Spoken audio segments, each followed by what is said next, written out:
Deodhar session court ખાતે 74મા પ્રજાસત્તાક દિન પર એડિશનલ સેશન જજ દ્વારા ધ્વજવંદન કરાવું। સમગ્ર રાજ્યમાં 74મા પ્રજાસત્તાક દિનની ઉજવણી ખૂબ ધામધૂમથી કરાઈ રહી છે।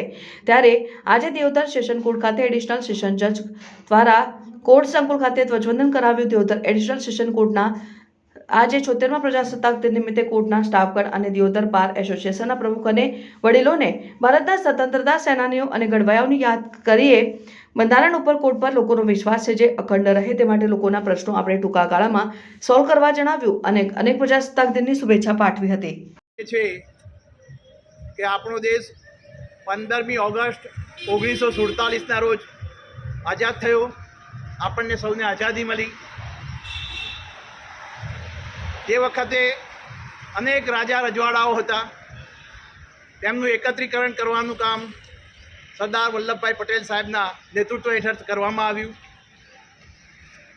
ત્યારબાદ 15મી ઓગસ્ટ 1947ના આઝાદી પછી આપણા દેશનું એક બંધારણ બાબારાવ ભીમરાવ આંબેડકર સાહેબના નેતૃત્વ હેઠળ તૈયાર કરવામાં આવ્યું, જે 26મી નવેમ્બર 1949ના દિને તૈયાર થયું, જેને આપણે બંધારણ દિવસ તરીકે પણ ઉજવી રહ્યા છીએ।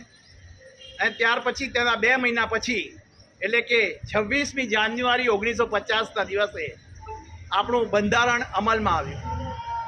બંધારણમાં સ્પષ્ટ છે કે આપણે લોકશાહી છે, એટલે લોકોનું લોકો વડે અને લોકો દ્વારા ચાલતું રાજ્ય છે।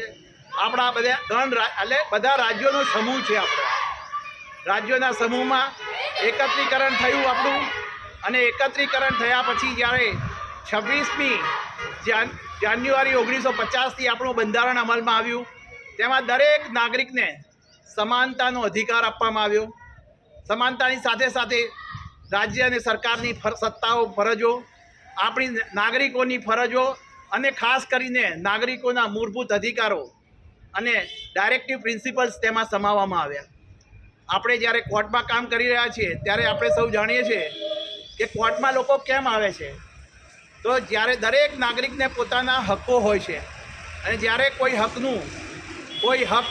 કોઈ બીજી વ્યક્તિ પોતાનો હક આપે નહીં અથવા તો હક છીનવી લેવાનો પ્રયત્ન કરે, ત્યારે અત્યારે જનતાને માત્ર કોર્ટો પર વિશ્વાસ રહેલો છે અને કોર્ટોમાં આવી અને એ ન્યાય મેળવે છે। આર્ટિકલ 21માં સ્વતંત્રતાની વાત કરી છે। આપણે જ્યારે જામીન અરજીઓ ચલાવીએ છીએ તો સૌથી પ્રથમ આપણે આર્ટિકલ 21 લિબર્ટીની વાત કરીએ છીએ કે એમને સ્વતંત્રતા મળે એની। આપણે જ્યારે સમાનતાનો અધિકાર આપવામાં આવેલો છે, ન્યાયનો પણ અધિકાર આપવામાં આવેલો છે।